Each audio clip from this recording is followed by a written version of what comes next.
I'm going to pause for just a second. So this, I'll call this intermission. If you want to take this lecture in 2 parts, now might be a place to stop. So I'm going to stop it myself, get some water, and we'll continue from here.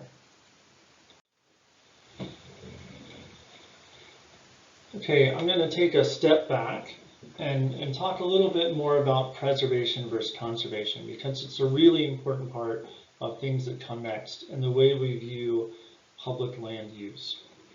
Okay, so there's this idea that on the preservation side, that things, natural resources, need to be preserved forever for their intrinsic quality. This is preservation. Okay, the national parks, as we know them, are sort of mostly areas of preservation that we try to keep the integrity of the ecosystem intact. The other side of that is that resources need to be conserved for future generations for beneficial use. This is conservation. And the national forests, we harvest timber from, we hunt and fish from. This is partly a conservation issue or question, that we conserve them so that they're kind of always around and have the sustainable use. It's an important distinction in the 2 types of land management, preservation versus conservation. I encourage you to read a little bit more. I think if you just kind of Google it, the stuff that would pop to the top of your search term would be relatively informative. So if it's not a clear idea in your mind, it's certainly fun to look into this debate between sort of the John Muir and the Gifford Pinchot at the time. So in part of this discussion, kind of moving forward, is the Antiquities Act of 1906. The Antiquities Act was originally created to preserve historic sites, often Native American sites, from looting. It made it illegal to steal Native American artifacts from a lot of these areas. The original intent was allowed objects of historic or scientific interest to be set aside by the president. So it gave the authority to the president to set aside things for this historic or scientific interest. So nothing necessarily in that was related to nature or conservation or preservation. One of the things that is interesting, or sort of exciting, if you will, about Theodore Roosevelt is that he was relatively powerful and relatively loose, I would say, the way he moved some of this stuff forward. So, and one of those was to use the Antiquities Act to designate Devil's Tower as the first national monument. So in September 24 of 1906, he created the first monument. And there was a little bit of contention of whether or not he had the authority to do it, or why Devil's Tower would fall under this category of historic or scientific interest. Now, certainly if you've been to Devil's Tower up in Wyoming, it has a lot of cultural values, especially around Native American use. It's a popular climbing site that you have to do a fairly, I think, extensive permitting process to get on there, right? So not anyone can just go out there. But he set it aside, and the way the language set, so the acreage set aside was, I have it written down, 1,153 acres. So this question of how large or how much land should be set aside actually is still a debate. The act allows for the president to set aside land that's sufficiently large to provide for the proper care and management of the monument. So these are the terms, this is the language of the Antiquities Act. Sufficiently large to protect and manage the monument.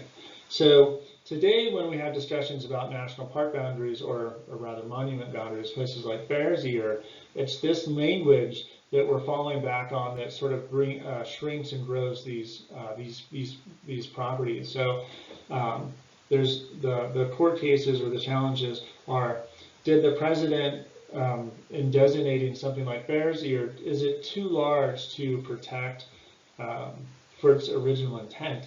And if you can shrink that area and still achieve the same management or conservation goals, then actually by law you're required to do it. So this is the legal debate, and I'm sure I'm missing some subtleties there, but this is the discussion around some of the Bears Ears size. So we had Devil's Tower was the first national monument. The Grand Canyon was designated as a national monument in 1908. So the Grand Canyon was the second national monument to come about. This is an interesting story. This is Pelican Island. It was the first national wildlife refuge designated in 1903. And it was the first time that land was set aside to preserve not history but wildlife. Its intent was it had absolutely no cultural value, absolutely no cultural value in its intent. It was meant to preserve wildlife. So the story behind it, there's this guy Paul Coldwell, who's a German immigrant, moved to Florida in 1881 and lived on the west bank of Indian River Lagoon. So he was fascinated with the pelicans on the island. He used to watch them, used to love them.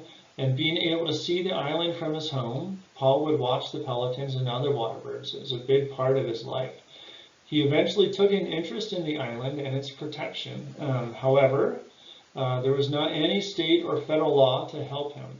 So he took control of the situation himself, so the story goes. He was concerned about folks kind of going out and damaging the habitat and the bird population. So he sailed out to the island and stood guard. So he went out there and protected the island on his own, and then since petitioned the federal government and Roosevelt to designate it. So this Pelican Island was the first time we set land aside for wildlife, so the first national wildlife refuge. So now we have the national parks have been kind of coming on board and created in places like Yellowstone, eventually the Grand Canyon. We have the National Forest, or the forest reserves at the time, being set aside for this conservation of timber and water resources for future generations.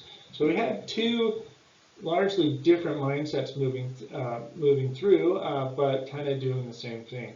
And then along the lines came the things like the Dust Bowl. So the pictures on the left of the slide are from the Dust Bowl, and that these clouds of dust from overuse of the land largely and some sort of poor ag practices eventually made their way to Congress. So there was this debate of what to do with the rest of the land. So anything that was privately valued became private.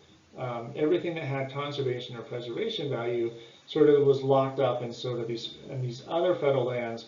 But there was a lot of stuff in the middle that just wasn't managed. It was being overgrazed. It wasn't valuable enough for someone to own it for their own ranching, but they really enjoyed this sort of abundance or widespread land that they could move cattle and kind of farm on. So the integrity of the land kind of in that middle really fell apart over time.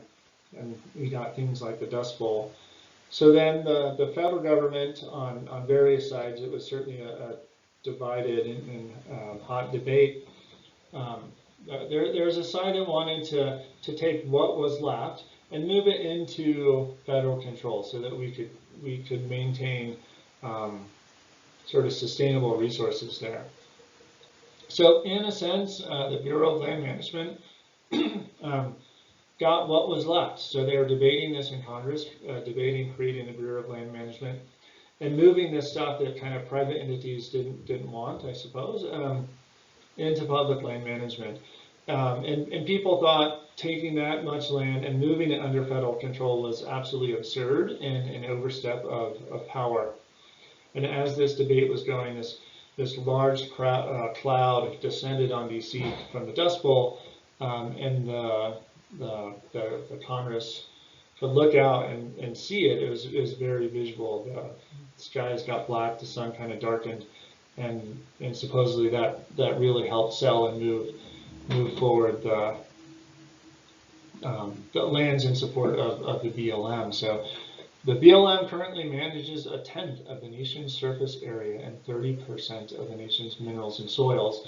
So often on national forests, even if the national forest controls or manages the surface, the BLM maintains a lot of the mineral rights underneath.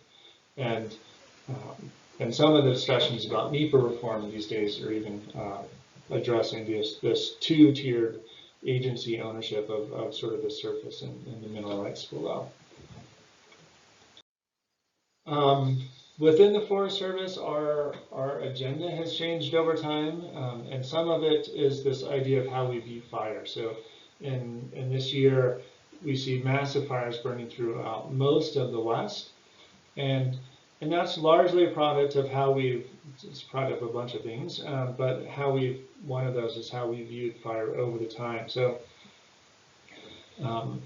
in the early 1900s, partly because the landscape was being ravaged by rapid expansion and cutting of trees and everything else, there were there were large fires that were developing throughout the country. So I think it was in 1910, the Big Burn. There's a documentary about that. So if you're interested in fire, you should search on Big Burn and watch that story. But it became this era of large fires that were sort of fearful in the American public. So we wanted to do something to control the fire. Kind of about that same time, we had war developing with Japan, and an interesting story around this is Japan started using or used balloons that they launched from Japan to the West or to the US across the ocean, making use of ocean currents with incendiary devices. So balloons that would eventually fall and catch fire. So the way this worked is they would launch a balloon that had these weights. So if you see the central picture there are these weights on the balloons, and as it would drop in altitude, the balloon would release a sandbag, and it would get lighter and float back up. And then it would start drifting down as balloons do, and then it would reach an altitude and release a sandbag and then drift down. And they timed this so that eventually when it was out of sandbags, it would reach the western US. So I think I have here out of 9,000 balloons that were launched, about 1,000 of them made them across the US. And you can see those red dots where they landed. So several hundred balloons landed and caused forest fires. So not only were we coming off this history of this period of large wildfires, but we had fire being used in a very real way. Forest fires being used in a real way as essentially a weapon. So we began to fear a little bit in this American conscious of wildfires, and this coincided or led to, if you will, the rise of Smokey Bear as an icon, and this idea is only you can prevent forest fires, that we need to get together and limit the scope and the impact of fire. The part of that is it wasn't really until the 70s that conservation science caught up and we realized that the role fire played on the landscape, that especially in the western landscapes, fire is important to the ecology. And we started getting these fires that we started getting these forest conditions that were relatively uniform in age and too dense. I'm sure you cover this in maybe some of your other natural resource classes. But we had forests that were relatively unhealthy and overly fire prone. So over time, what we see is this kind of graphic on the fire, on the left is this growth of large fires and the costs that go to contain them. Seems like every year we have more forests burning on larger acres, more fires burning larger acres, and doing more damage to homes and costing more resources to fight them. So in 1995, interesting graphic, this one with the trees, and shows the budget. So in 1995, 50% of the Forest Service budget went to sort of land management, and only 16% went to wildfire management. So in 1995, even within sort of these last 20 years, fire was a much smaller part of the problem. We only spent about 16% of the Forest Service budget fighting fires, and now we spend well over half managing and fighting wildfires. So it's a growing concern, both ecologically and financially within especially the western U.S., but it's becoming more of a concern in the east as well. Fire is set in this context as well of like what to do with forest reserves and management. Timber has always played a big part of the National Forest Service in the later years. So up until the World Wars, no one wanted to cut on public lands because they largely saw it as competing with private lands. They didn't want large amounts of timber coming off public lands in the West because there were people who were growing private reserves of timber in the East. And they really didn't want any of that competition there. Well, post-war, we had a relatively large housing boom. This is sort of the start of the baby boomers, but people started moving out of multi-generational homes. They started a large period of housing construction.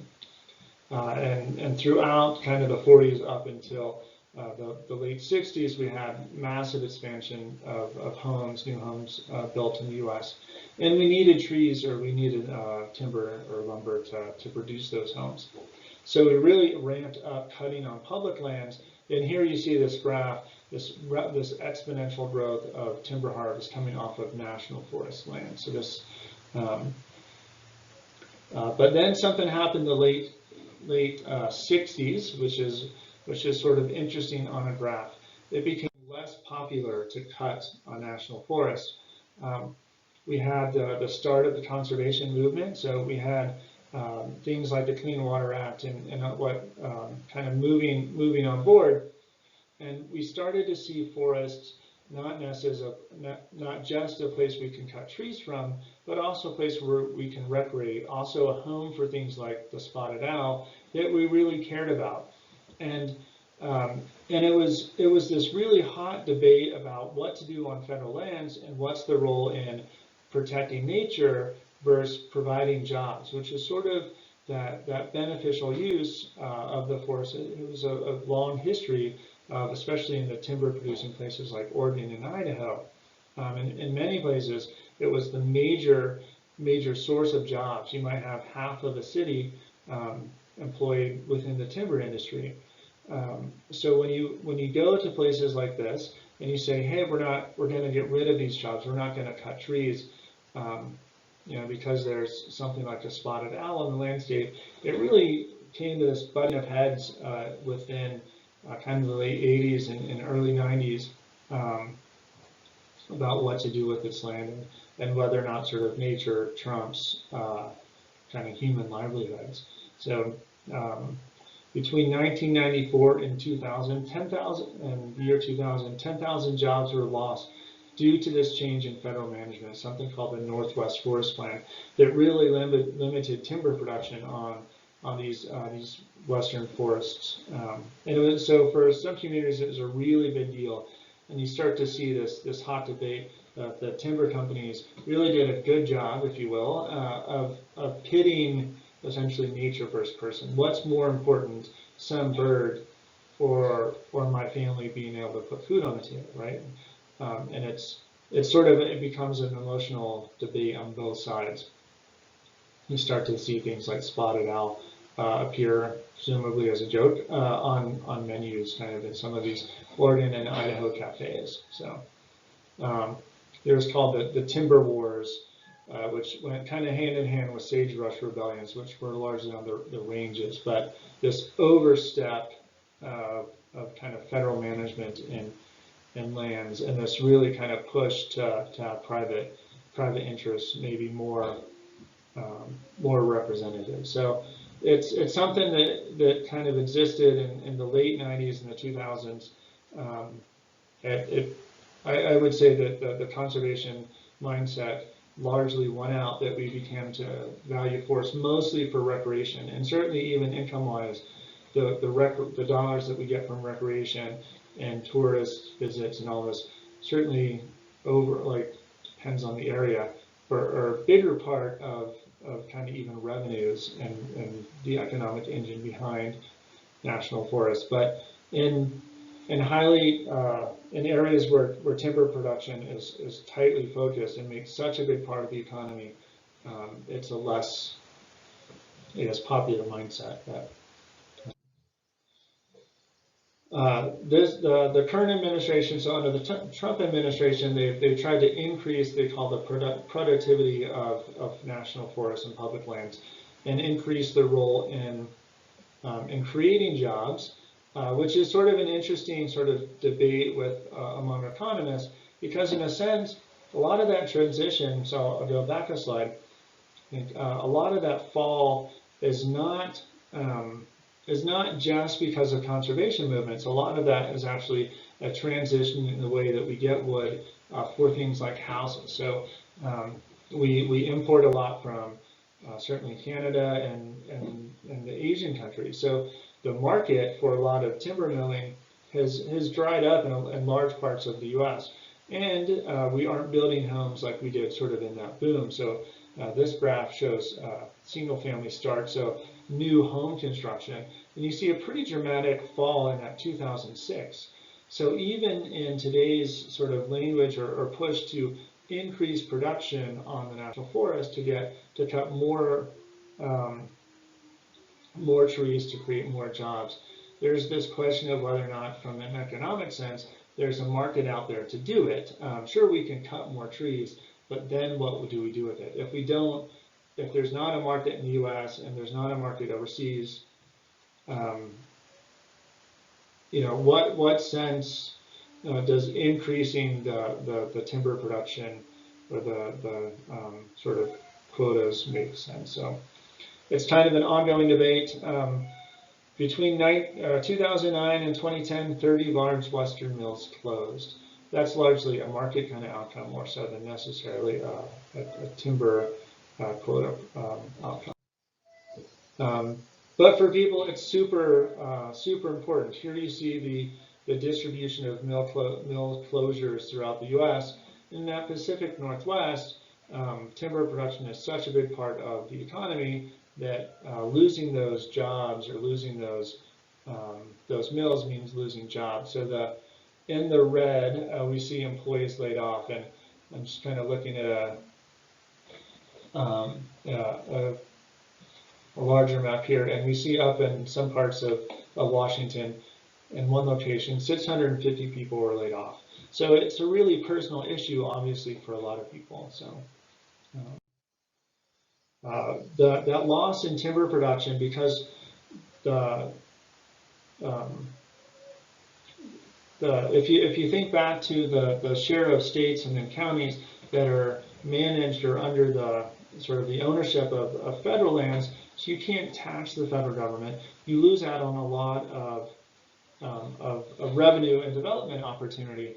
So one thing that happened was that there's these are payments to Idaho counties, and when we're not cutting trees, not only are those jobs disappearing, but the revenues from those sales that went back to the counties also declined. So during the 20th century, there's a law enacted that set aside 20% of the revenue, the sales revenue from timber sales, to go back to local governments. Well, all that money dried up too, right? Which meant for the funds that counties relied on for things like schools wasn't there anymore. And there's this question like, what do we do about it? What do we do about it? I think during maybe the Clinton administration, so in the 90s, there was something passed called the Secure Rural Schools Act, and it took the revenues or those payments made to counties, the historic rates of those payments that went to counties, and just did a sort of a defined payment to them on those same amounts, right? So if there was some amount that historically came from timber sales, then the federal government just augmented that directly regardless of timber production. So the counties would get the same level of payments. And here you see in the red is the first period of Secure Rural Schools Act, and then that greenish color in the back is the renewal of it, and eventually it was declining. I don't know the status of it actually now as I'm presenting.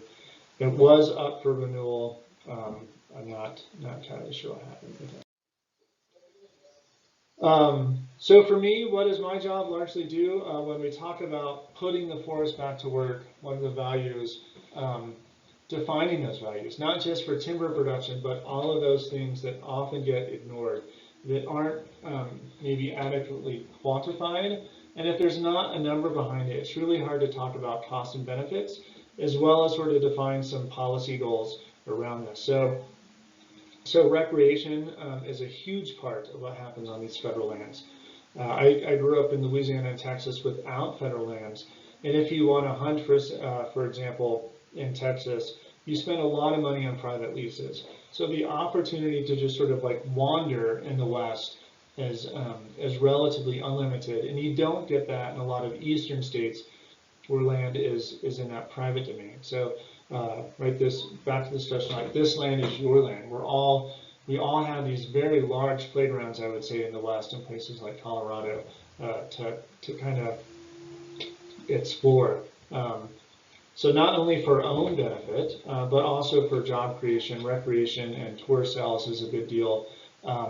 Carbon sequestration, they're called ecosystem services, but these other benefits that forests do for us to essentially make life valuable. Absorbing carbon is a big part, and if we start to develop that, there's a chance that we might lose some of this carbon sequestration potential, some of this forest, this soil stabilization benefit, and some of this kind of water purification benefits. So measuring the value of all these other things that are not necessarily directly tied to jobs is a big part of what environmental economists do, and ideally what sort of students taking classes like economics of the forest systems and stuff like that learn. So with that, if you have questions about this, this is my work email. You can also send questions to my CSU email. But yeah, otherwise, thanks. Hope you enjoyed the lecture.